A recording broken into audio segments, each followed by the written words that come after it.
எல்லாருக்கும் வணக்கம். ஒரு முக்கியமான விஷயத்தை பற்றி இப்போ நான் உங்ககிட்ட ஷேர் பண்ண போகிறேன். இது நான் ஃபஸ்ட்டு கேள்விப்பட்ட உடனே எனக்கே ரொம்ப ஷாக்கிங்காக தான் இருந்தது. இப்போ புதுசாக சில கம்ப்ளைண்ட்ஸ்லாம் வர ஆரம்பிக்குது. அது என்னென்னா இது யார் பண்ணுறாங்க அப்படின்றது நான் தான் சொல்லி தெரிய வேணும்னு ஒன்றும் அவசியம் இல்லை உங்களுக்கு. இது நமக்கு எல்லா திசையிலையும் எல்லா பிரச்சனைகள் கொடுத்துட்டு தானே இருக்கிறாங்க.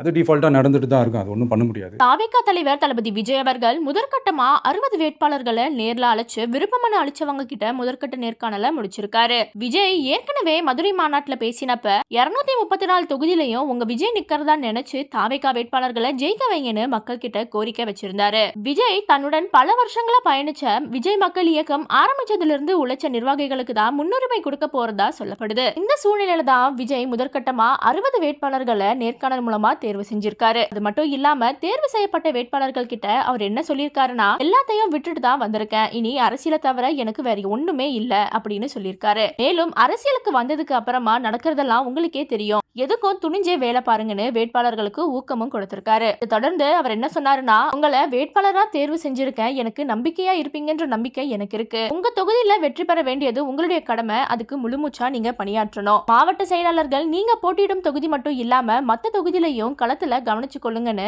அறிவுறுத்தியிருக்காரு. இப்படி பல பிரச்சனைக்கு இடையில தாவேகா தலைவர் விஜய் எல்லாத்தையும் விட்டுட்டு வந்திருக்கேன், இனி அரசியலை தவிர வேற எதுவுமே இல்லைன்னு சொல்லியிருக்காரு. இத பார்த்த நெட்டிசன்கள் பலரும் பலவிதமான கருத்துக்களை தெரிவிச்சிட்டு வராங்க. சினிமாவை மட்டும் விட்டுட்டு வரல, மனைவி சங்கீதா, மகன் மற்றும் மகள், அதோட த்ரிஷாவையும் விட்டுட்டு தான் வந்துட்டாரா அப்படின்ற கேள்வியும் வச்சிருக்காங்க. இத பத்தின உங்களுடைய கருத்துக்களை கமெண்ட்ஸ் சொல்லுங்க. அண்ட் மறக்காம சேனலை சப்ஸ்கிரைப் பண்ணிக்கோ.